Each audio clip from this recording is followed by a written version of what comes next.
Ahoy folks, and welcome to part 2 of this in-depth discussion on Hyrule Warriors Age of Calamity. I'm your host Tris, and I'm joined by my good friend Shane, who runs both ShaneBrained and Warriors Dojo.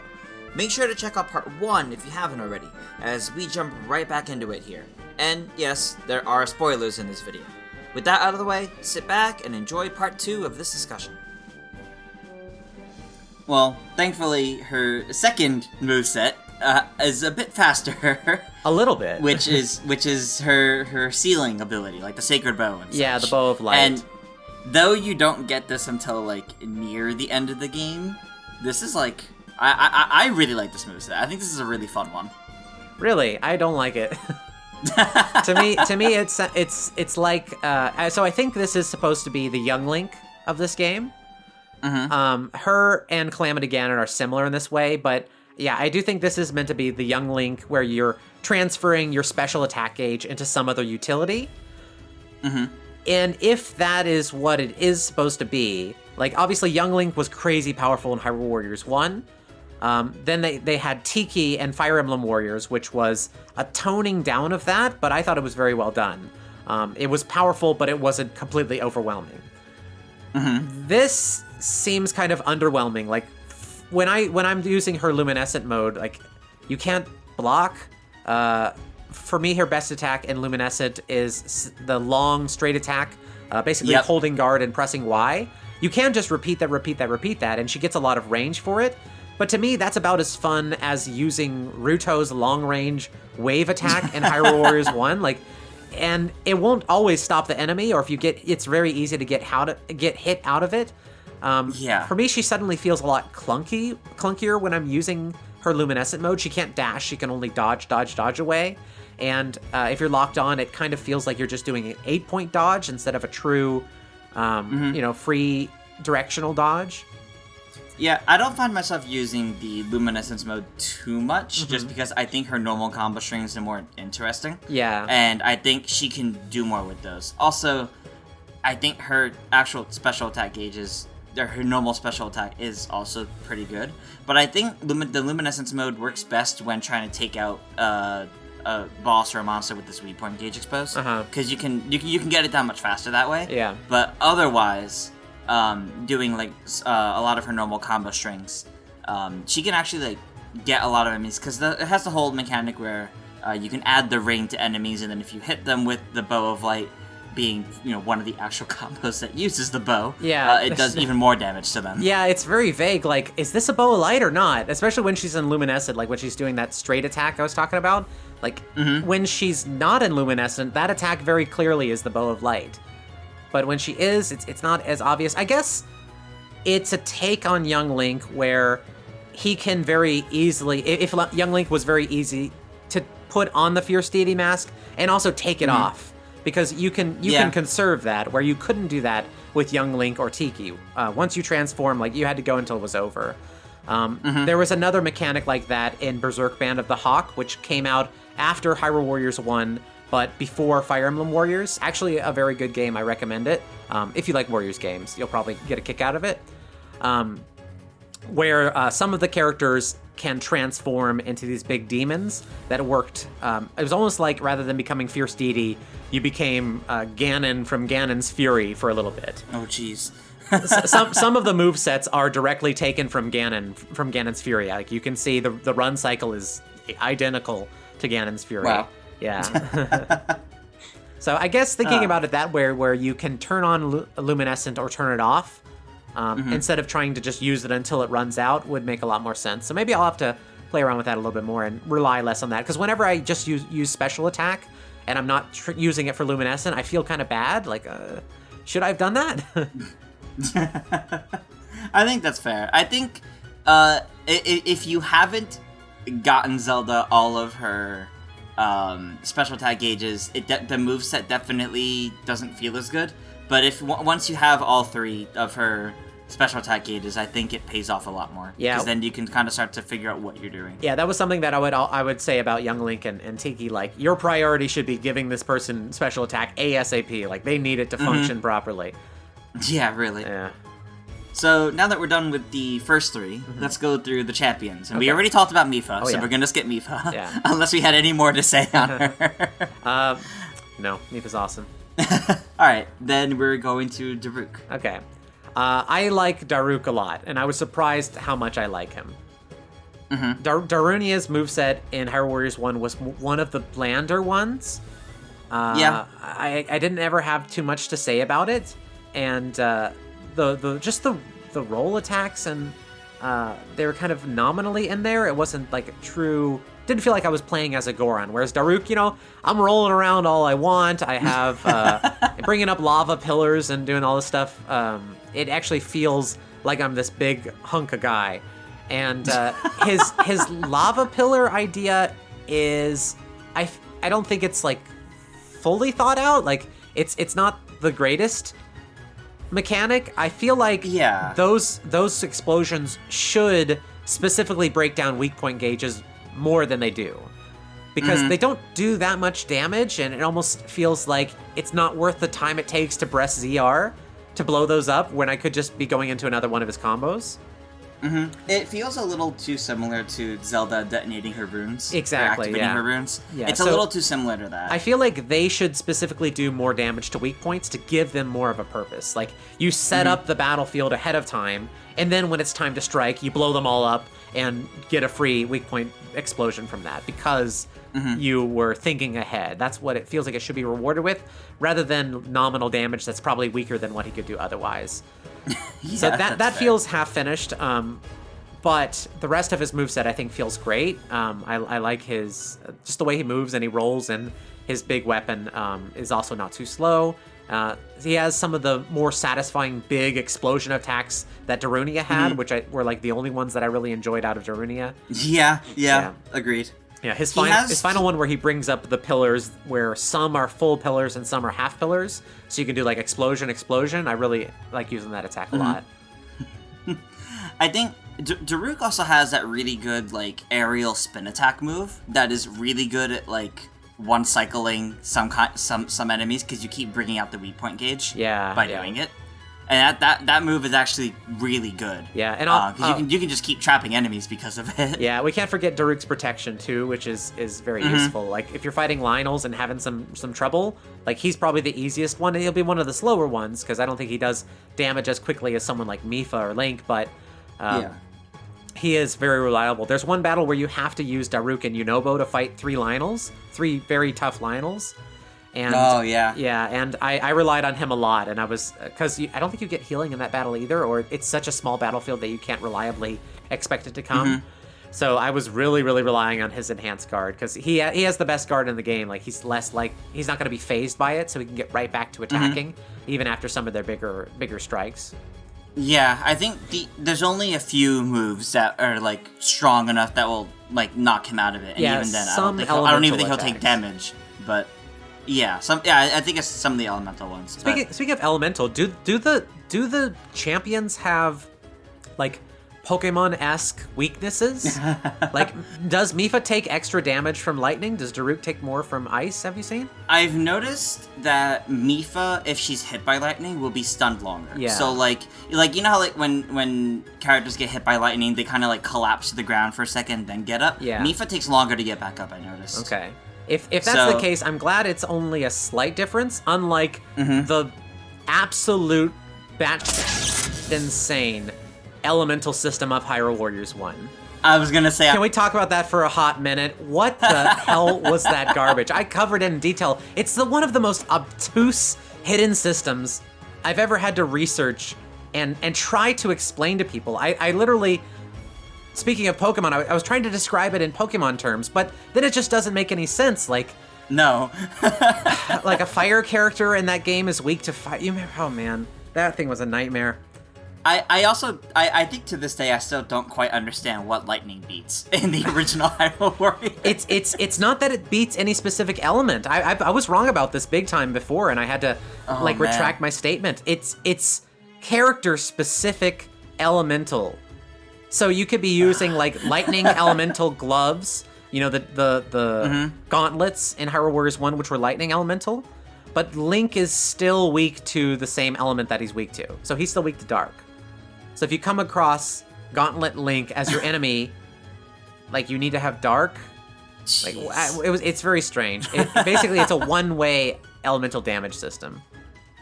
Yeah, that is overly complex. Yeah, it was really odd, and there was no way to find out what each character was weak to, because Tingle's fire, so does that mean he's weak to ice? No, Tingle's actually weak to fire, if I remember correctly. It's been a long time. And also the bosses had their own elemental weaknesses, but those elemental weaknesses didn't do enhanced damage to bosses. They did enhanced...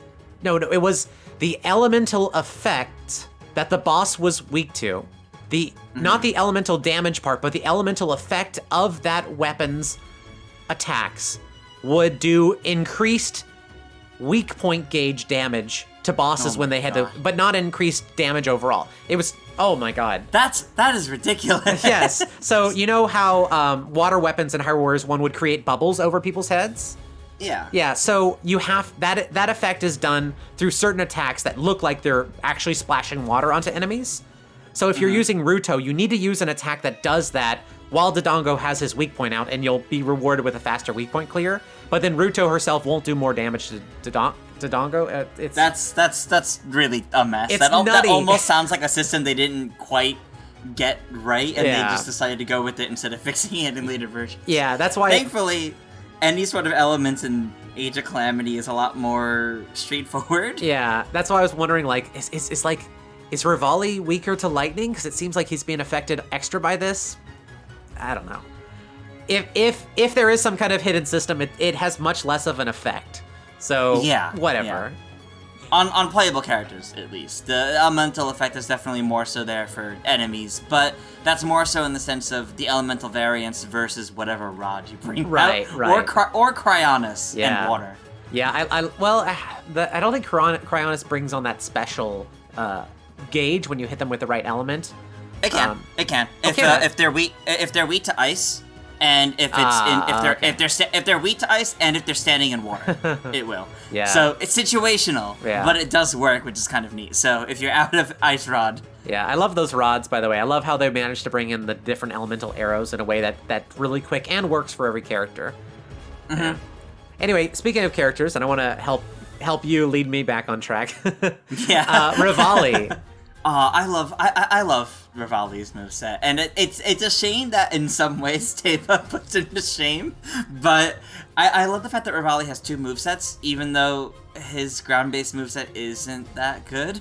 Yeah, what I do like about Rivali is how his moveset reflects his personality, because, you know, he is so full of himself, and he has a moveset that you can't be hit if you're in midair, or else you're going to be knocked out of it and look not so cool. But if you can stay in air, then you can do a lot with it. You just have to make sure that you never get hit from it. But the thing that disappoints me about Rivali is that a lot of his combos bring him back to the ground. And you kind of got to hit ZR to get back into the air every time. You got to continuously do that. There are a couple attacks where you hit ZR at the right time and he instantly is back into the air without having to do that whole Rivali's Gale animation. But those are incredibly hard to hit, so it might take a lot of practice, and I don't think that happens on every combo that he has. But I do like that they got a truly aerial Rito. Like, Teba is kind of half-half. I like that you can just always be flying with Rivali. It is really nice. Yeah. And I love that if you have him fly and stand still, he's basically just T-posing in the air. Not actually, but he basically is. Because it just fits his personality. It's just really funny. Yeah, in the same way that Mipha seems like an apology for Ruto, and Daruk actually feels like I'm playing as a Goron, like Rivali feels like Medley probably should have in Hyrule Warriors 1. Like, she had extendable aerial combos. They were really obtuse to use. But as soon as I hit ZR, I was like, oh, well, Rivali can just always be in the air. I kind of didn't think that they'd go that route, but I was really happy that they did. I think the only reason I would ever not have Rivali flying was if I wanted to make use of his dash attack that used the bomb arrows for, like, to make an entrance on a crowd of enemies. Yeah. Because that was actually a pretty good move to open up with at times. One of the more important techniques with Rivali is his stasis. He has a very, very good stasis attack. where he has a canned animation where he fires a bunch of arrows into the sky, and before they land, you can dash cancel out of that, and then immediately start hitting your enemy. So if they have their weak point out, all those arrows are going to come down on them while you're also doing his attack. And luckily, his third standard attack on the ground is that big multiple arrow attack, so he can really break down weak points very well. Like I was saying, that's one thing he can do extremely well. Teba can also do that extremely well too, but Impa can do that and more, so I was kind of like... Yeah. like, okay, yeah, Rivali does that very well, but I still think Impa's probably the best. Man, how is Impa never a champion? With how good she is in this game, how is she not one of the champions? She's basically the Sheik of this game, where they have to make a ninja character just the absolute best. Yeah, that's completely fair. Yeah, if you don't know, Sheik in Hyrule Warriors 1 was absurd with the amount of stuff she could do with her kit. It was crazy. Especially since in that game, she could deal every kind of elemental damage. Yeah, and she's the only character that can make a permanent shield. Super important in Hyrule Warriors 1. Remember, missions had that damage limit requirement? Oh, yeah. Oh, so glad that was gone with Fire Emblem Warriors, and never even has come up since. Yeah, in this game, you don't even have to deal with ranks, which is nice. Yeah. Okay. So moving on from Rivali, the big bird jerk, we go on to Urbosa with her lightning abilities. I like Urbosa. Maybe a little bit too much, but I I like Urbosa. I think that her moveset is very approachable, like with One Hand Sword Link. They feel very similar, but her lightning abilities kind of spice her up a little bit more than One Hand Sword Link. Especially the timing part of it, where after you've done any of her combos, you have that brief window where you can quick charge like 2 blocks back. Urbosa feels a lot better to me after you do her character upgrade in the post game, where her lightning bars, I think it's doubled, and then she has crazy extended attacks, especially her final one where she does a bunch of dashes that just does this absolute lightning storm everywhere. Yeah, she got some insane abilities late in. Yeah, so she's one of the few characters with a shield, so it's only her, Link, and Riju who can reflect Guardian shots back. I think that's pretty much the only place where that comes up. Yeah. Because otherwise the shield parry isn't really that helpful, because the Flurry Rush just gives you so much more abilities to do, since you can actually attack more, whereas the shield parry only really makes the weak point gauge appear for like a quick moment, unless you stasis it. Yeah, I kind of wish that Guardian shots couldn't just be blocked by everyone anyway. But I think it'll probably be really important for people learning how to reflect those. I got so much practice in Breath of the Wild and the timing is exactly the same.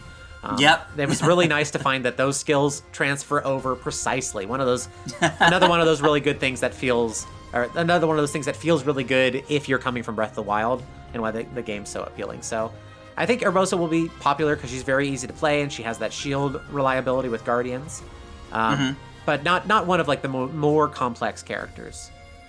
I think there's a lot of charm put into her character, which is really nice. But I think she doesn't have anything like top tier, so to say, in terms of moveset, which is okay.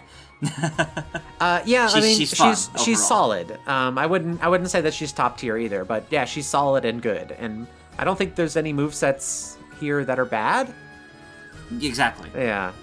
And I say that knowing what people are probably thinking of right now, which we're getting to it. We're getting to. Yes. But next up after Urbosa is one that people are more mixed on as a moveset, and that's Hestu, who I was so shocked was an actual playable character to plot. I thought for sure this was going to be like the reward for all the Korok seeds at like the end of the game. Oh man, Hestu's appearance in this is one of my favorite cutscenes. Period. Hestu is an interesting one. He needs all of his moves unlocked before he really comes together. He has a lot of really great attacks. He doesn't move that much in his attacks, and he's really a big target, so he's slightly harder to play. But he's almost like Pikmin-esque, where you almost maybe like Olimar in Smash, where you got to keep your resources up, and it's not super clear when the Koroks have just wandered off or whatever they do. So he does require frequent pauses to do that. Somewhat similar to Impa's seals, although I don't think the reward is as good as Impa's seals?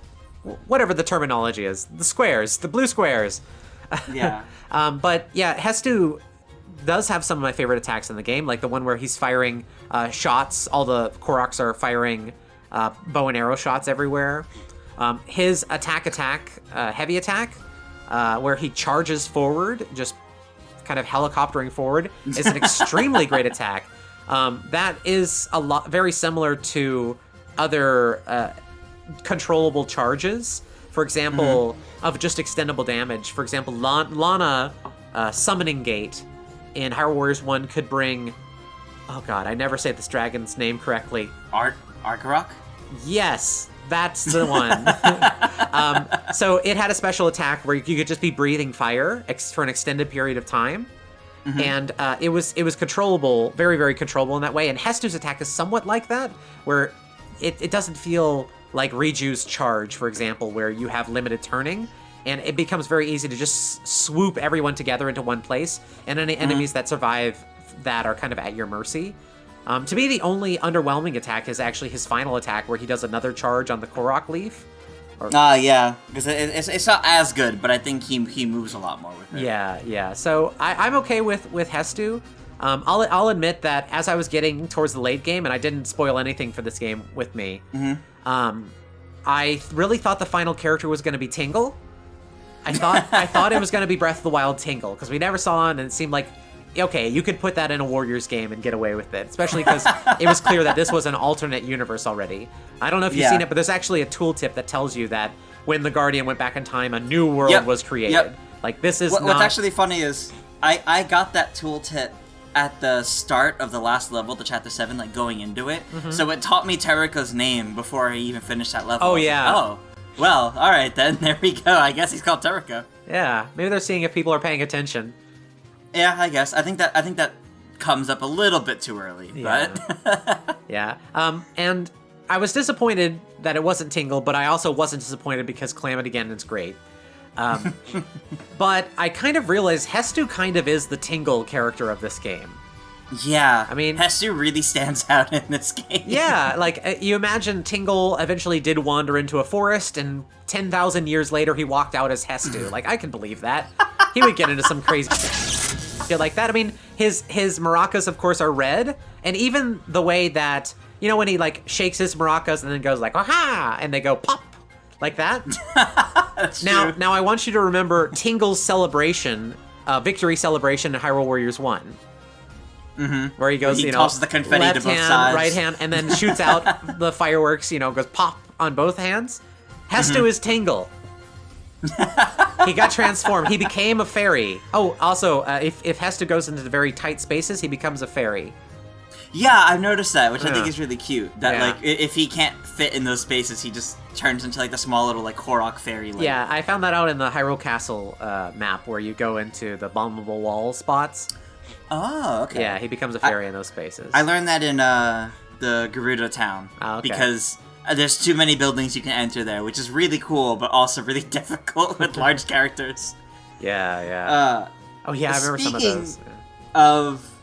those. Speaking of large characters, the next two spoiler characters are, again, like Daruk, taller, bigger characters. Yeah. So, I had them listed as spoiler characters, but I don't need to say that anymore. So, Sidon is next. Yes. And I love that his unique action is to employ boundless optimism. Like, that is so on character. That is fantastic. Yeah, so Sidon, I think, is the Lubu/Volga of this game. Big, intimidating, polearm wielder with big giant attacks. Just the way that his initial attacks hit with a big left, a big right, like that. It's very Lubu-esque. So, even though he's not playable, you don't think Suga plays that role? Even though he's not playable? No, not really. Seemingly? It's very much a polearm feel when you're playing as Lubu. Suga, I don't think is going to fit that niche. Okay, that's fair. Yeah, and so Yeah, Sidon has these big giant attacks. He becomes a lot more interesting when you unlock the ability where you need to have proper timing to enhance his attacks, and then the second proper timing so you can do a camera-facing smile. Which to increase gives him, his lowers his knockback or something like that. So you can just keep on attacking with him, which is a Lubu thing. Lubu has power-ups if you do certain attacks of his, which will reduce his ability to be knocked back, because he's just this tank of a guy coming at you. So it really does feel like that. I can't remember which game it was where Lubu was just like that. Might have been 7, had some ability like that, where just by attacking and doing certain attacks, Lubu would enter this stance where he did a ton more damage and was kind of unstoppable, and that's what Sidon feels like to me. That is really neat. And Yeah. I love that Sidon isn't a character you can just button mash with. You need to pay attention to what's going on. To get the right timings to do better attacks. It's like a little rhythm game. Yeah, exactly. Yeah, it's probably the closest to like that Sophie play style from Persona 5 Scramble, yeah. I like Sidon's Cryonis. Oh no, sorry, the remote bomb attack where he the does remote bombs. the Such golf, potential, the and he baseball does attack. baseball. Yeah. Yeah. Have you noticed the trend in these Warriors games to have some kind of like golf hit attack? Yeah, there's like there tends to be like golf or baseball, like some sort of like sporty trend with some of them. Yes, in Hyrule Warriors 1, it was Zelda's Dominion Rod, her special attack. You know, she would have the big statue hit the monsters. And then she kind of like look like she's watching the ball for a home run. Yeah. That moveset is in there for a playstyle in Fire Emblem Warriors. I think it's also in Berserk Band of the Hawk. It's in Dynasty Warriors 7. Persona 5 Scramble has... is it Ryuji, the blonde-haired guy? It's been a while since I played it. I wouldn't be surprised for a lot of Ryuji his to have attacks are something that like because that. he's using a baseball bat, of course. And this game has Sidon's attack, so it's interesting. It always gets fit in there somehow. I was expecting Sidon to do like the looking into the distance animation, but he doesn't have it. But just another one of those little connections. Yeah, it makes them all tie together a bit more. Yes, yeah. Oh, Definitely Sidon's quite Alberta interesting where Warriors. if you just do ZR, his Boundless Optimism repeated, it like juggles enemies toward you. Yeah, it has like this little AoE effect to Yeah. bring enemies in, which can work to Which start makes the sense combo. because his personality just brings you closer, right? That's what I think is going on there. Like, the enemies can't help themselves. They're just drawn in by his positivity. That is fantastic. That is really fitting for Sidon, and I think that's really great. Moving on from Sidon, we go to Yunobo, who I think is interesting, but is probably one of the movesets I didn't find myself using too much or didn't care for too much. Yunobo is broken. He's straight up broken. Is he? Yeah. So, his general mechanic is he eats meat. You can hold that button down. He'll just keep on eating and cycling through them. Each attack that he has is linked. Each heavy attack that he has is linked to one of those colors. Okay. And Yunobo is straight up the best duelist in the game. Is he? Yeah. Oh. Yeah. He can dominate an enemy as effectively as you having a partner to stasis, going back and forth with stasis. Wow. Yeah, I don't know if you've done that in 2-player, but it's a lot of fun when I was playing with my wife doing that, where, we stasis Kohga, beat the shit out of him, his weak point appears, someone else stasis him. You can just repeat that. Like, it's a difference of a single second. I want to make sure that I'm giving credit to the person who clued me in onto this. Scotty J on Twitter sent me some videos and clued me in onto an ability that Yunobo has, where when you have his yellow shield, his heavy attack, just pressing X, sends out this fist.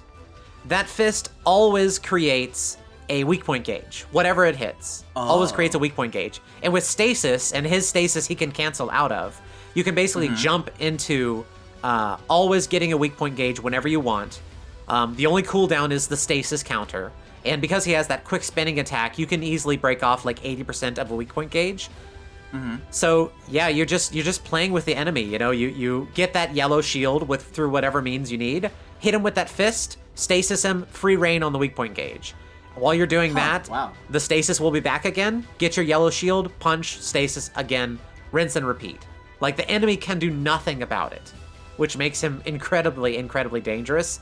Less effective when he's surrounded by enemies, but one-on-one, like, he puts them to shame. Again, just like having two characters, stasis, cooldown, stasis. Wow, that's actually really cool. I'll have to give that a try, like, pretty much right after this. I'm really curious on that now. Yeah, the rest of his moveset is no slouch either, especially the enhanced versions.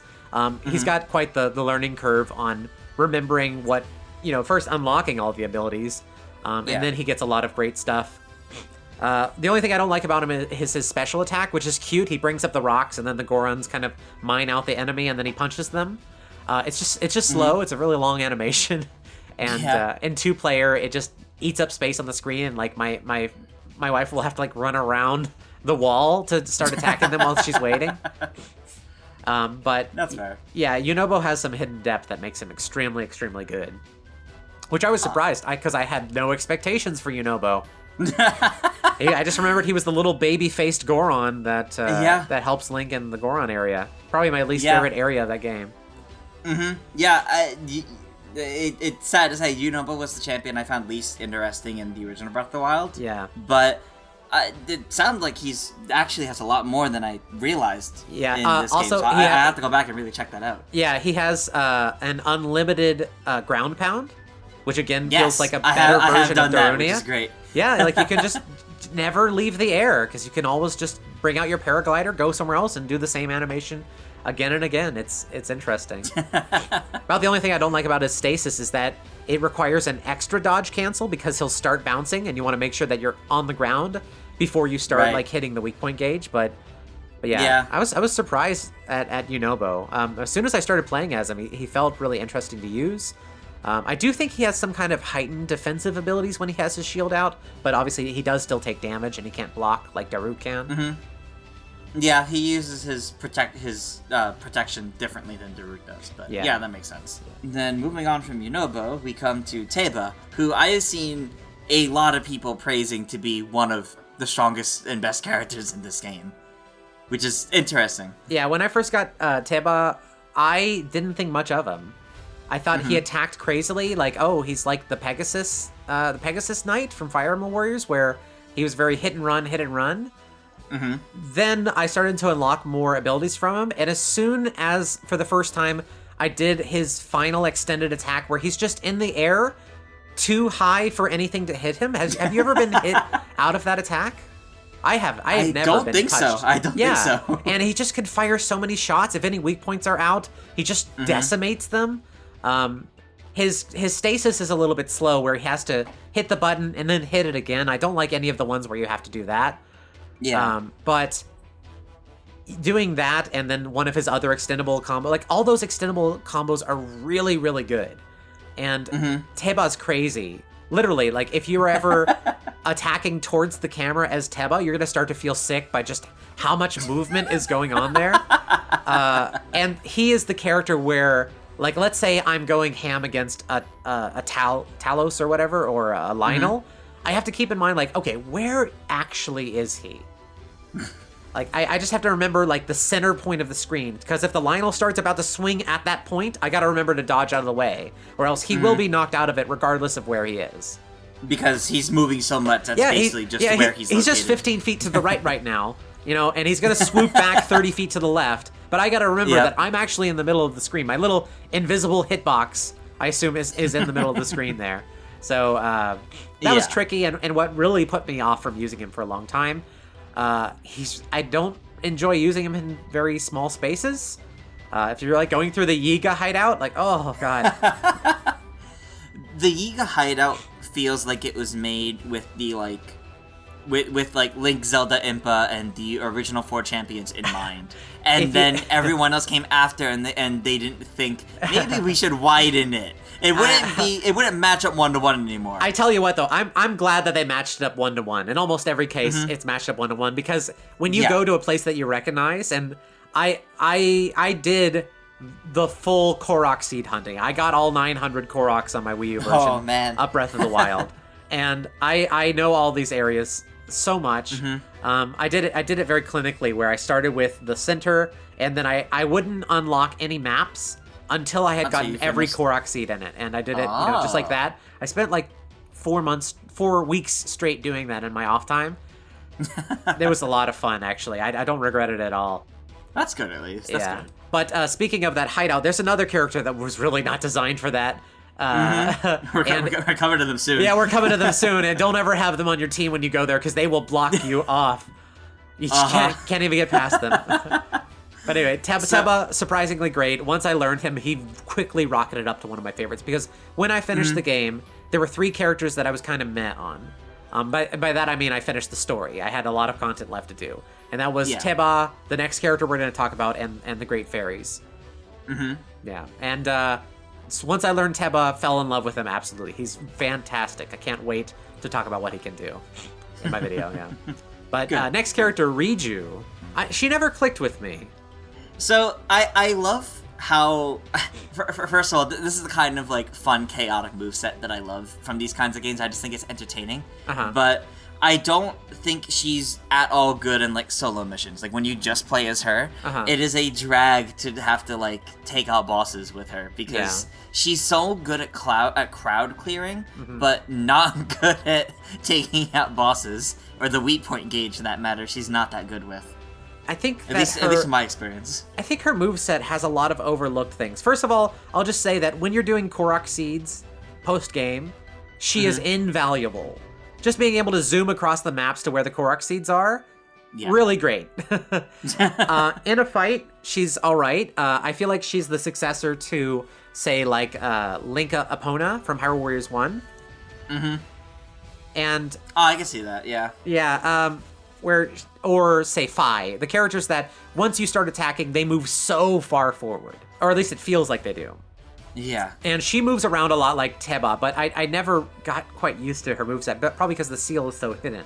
And there's another big overlook, because when you get her ability unlock in the late game, and her final standard attack creates the lightning shield around herself, I felt like the point of that was so that you could then zoom through the enemies with like her seal's berserk mode, and just be shocking everything because you have a much wider area with that.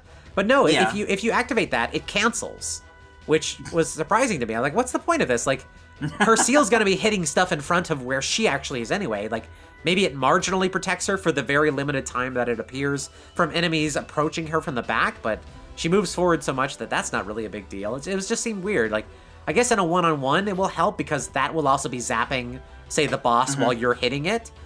But it's surprisingly short how long that lasts for, so I feel like she needs some tweaking. Warriors games aren't like Smash Brothers, where they're gonna get heavy tweaking afterwards, unless, something unprecedented happens, but... Like actual game-breaking glitches. But... Yeah. Yeah, Riju strikes me as someone that has a really high learning curve to get right, and I haven't really seen too much of people doing a lot with her, other than people just loving the sand seal movement, and the way she works is just fun. Like, she's a silly, fun moveset, but not a optimal one. Yeah, I feel like it has a high learning curve, but not a lot of payoff. Yeah. Yeah, unlike, say, with someone like Teba, or Mifa, or, who else might be? Impa. Yeah. So then next up we have the Zant of this game. We have Master Kohga. Yeah, and some people might not realize that if you didn't play Hyrule Warriors 1 extensively. Zant, when we say Zant of this game, it's not exactly his personality, although their personalities are kind of similar, or the weapons that they use. It's just the fact that they have a self-destructive playstyle. They've got the stress meter. Yeah, and the stress meter is I feel like it's a lot more punishing than Zant's move. Like, you might, like, go too far with Zant, but you could unleash that whenever you want. But the stress meter, like, if you get anywhere close to that, like, don't use your stasis, because that'll force it. The banana, it took me a while to figure out what the hell that was doing. It basically just makes it so if you do go over his stress, he won't be overstressed. I don't believe it adds any damage to him, although I feel like it should because they're the mighty bananas. Unless I missed something. Yeah, it should, but I do think it is helpful if you're like getting near filling it, but you don't want to use it yet. Yeah. So. Yeah, but the fact that it stun locks the enemies and brings out their weak point gauge makes Kohga really, really... That's a character that has a high learning curve, but really, really pays off. Once you know how to use him and are like preparing for it, he can be like the best Lionel killer, period. Because like he has a lot of really good moves, a lot of really funny moves too. Quick ways to build up his own stress, and then every couple of engagements with the Lionel while it's like run off somewhere about to charge you, you just zap it and kill off a bunch of its weak point gauge and a lot of its health. Like Kohga was one of my favorites. I was surprised how much I enjoyed him. I was really surprised, yeah. Yeah, first exposure wasn't great, but once I finally figured out what was going on with him, I was like, oh, this is really good. Another character like Two-Hand Sword Link where it can be punishing, but mastering him is going to be really, really satisfying. Yeah, every instance I've had with Kohga so far was like, before I had him playable, I was like, that whole feeling of, if he's playable, like, how is he going to play? Like, it just feels like it's going to be so wacky, I don't know if I would end up using him much. And and now that I have his full moveset and have really played around with it, I love the way he plays, and I'm so surprised by that. I loved Xance in the original Hyrule Warriors, but a lot of his combos felt a little frustrating to use at times, whereas I love, like, really just running around the battlefield with just random things going on with Kohga. It's a lot more entertaining. Oh yeah, I think I still get messages today where like, oh, Xance should be F tier character. Like, man, no, Xance is so good in that game. Xance is really good. I really worry that Kohga's gonna get the same reputation just because people don't get him, or they're kind of mashing too much. It probably. Yeah. Although this does genuinely make me curious about a tier list that you'll probably end up making at some point. But I want to make it. Last time I waited for all the characters to come out, and I don't see why I have to do that. Like this time, I'll just make it, and I'll make another tier list if more characters come out. That's the big deal. Go. I can just amend it. Yeah. More views. Yeah, there you go. Was there any more on Kohga you wanted to say other than I loved the reason he joins you, which is just like whoa, we didn't sign up for this. I think the only missed opportunity on Kohga is his enhanced ability, where you press X during his banana animation to have some Yiga warriors appear, and then like come out super close to him. They do like a single attack and then they just disappear. It's super underwhelming. Like, I'd like the banana boost to be, like, doubled or something, because it just seems like such a low, weak reward. I was hoping what would happen would be what happens when you... I was hoping the enhanced ability would be what happens when you fight him as an opponent, where, like, even if it's a one-on-one and there's, like, no other enemies, he'll just spawn the other Giga as, like, actual, like, soldiers around. Oh, yeah.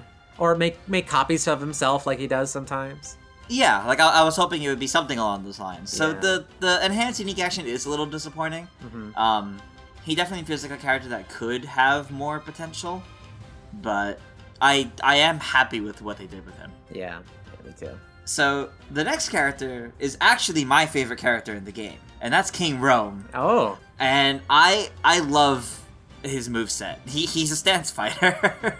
Yes. So I love the fact that his moveset changes technically depending on which weapon he's using. The combos are the same, but the way the combo plays out is different. Yeah. And if you switch guys in the middle of a strong attack, you'll do another strong attack. And if you keep attacking while switching, it also boosts your attack. Yeah, Rhoam is really cool. It's kind of like if Ganondorf Hyrule Warriors 1 could switch between his blades and his trident at will. Not exactly the same for the axe and the trident, but just the speed difference. Because I was expecting Two-Hand Link to be the Ganondorf, but actually it's King Rhoam. He's the big strength fighter. He hits super, super hard, or because I think the slow characters can be kind of not fun sometimes because they just get tossed around by some quicker enemies. You could just forego that and go to his Traveler guys. Yeah, the Hermit guys. Which is such a fast-paced moveset. Or, if that doesn't matter to you, then you can use him like you're talking about, where you can add the attacks into his heavy attacks to switch between guises. What do you feel about him automatically switching during some of his special attack animations, or like when he gets a weak point attack. I feel it is a little odd how he switches at times. I'm curious what actually causes that. Like, is he going for more damage? Because sometimes he'll swap from the king stance to the hermit stance. I'm like, okay, so he's not going for damage. I'm not really sure what the point behind him swapping during those times is, but yeah, I don't know. Outside of those, when you have control over switching him, I think it's really interesting. Yeah, when he swaps on his own, I find it's a little odd. But... Yeah, because of the timeline here, I didn't expect the Traveler guys, and once I saw that was part of his moveset, it just made me smile so much. Like, yes, yes, that's what Hyrule Warriors is all about. And Warriors, like, just put the goofy fan service in there. This is the place to do it. I felt the same way when the future champions popped out of time. And I was like, yes, like, it doesn't have to be the prequel. It should be a crazy celebration in a way. Maybe some people want that other story, but I was really happy with what they got. I've heard that basically this is the Avengers Endgame of Breath of the Wild. It's the what if scenario if they manage to beat Ganon at their full power with all the divine beasts. And I was satisfied, getting King Rhoam. I was like, yes, do it. Give me that Traveler, guys. Why not? I really love that they, in lore, also explained why he has the Traveler guys at this point, too. And it's like, oh, yeah, he likes to go stay at the cabin in the Great Plateau to get away from being a king every now and then. It's just like, that's humble. I like that. And that explains it well in lore. I do hope if we ever get DLC, I do hope we get, like, a spirit costume for him, where it adds, like, the spiritual look for him for both forms. Oh, yeah. Because I think that, for him and the champions, would be a really neat, easy DLC costume. Yeah, it makes me wonder how they're gonna handle DLC with the map. I think you have to go to a second map, or else it's just already too crowded. They could call it a master mode map. Yeah, and then like basically have a clean slate except for the surfaces. I would really love to have something like that show up. I feel like this game needs more content, level 70 to level 100. It kind of cuts out at a certain point. Like, it was totally extra of me to go for level 100. Yeah. Unnecessary, and I don't even have like full. I don't even feel like I have close to the amount of weapons I need for experience for building like level 30 weapons with everyone, and I just want the content to do that on. Hey folks, so this is the end of part 2 of our in-depth discussion on Hyrule Warriors Age of Calamity with ShaneBrained. Stay tuned for the final part soon, but in the meantime, if you like this video, then give us a like and make sure to subscribe. Also, check out Shane's content. We'll link to ShaneBrained and Warriors Dojo down below.